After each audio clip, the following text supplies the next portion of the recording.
Super fresh at hot off the press. Artista update para sa inyong mga beshi. Nakakatuwa talagang isipin kung gaano ka-hands-on sina Mommy Pinty at Daddy Bonoy sa pagpapatayo ng bahay nina Alex at Mikey sa Alabang. Talagang walang kasawa-sawang pagsuporta mula sa kanila. Sabi nga ni Alex, "My favorite animal is Mommy Pinty when everything in my house construction is wrong and she has to repeat the instructions all over again."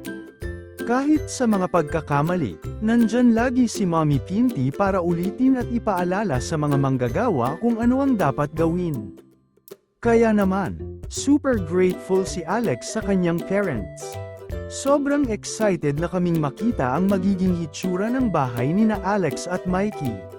Talaga namang napaka-supportive ni Mommy Pinty at Daddy Bonoy sa bawat hakbang ng construction.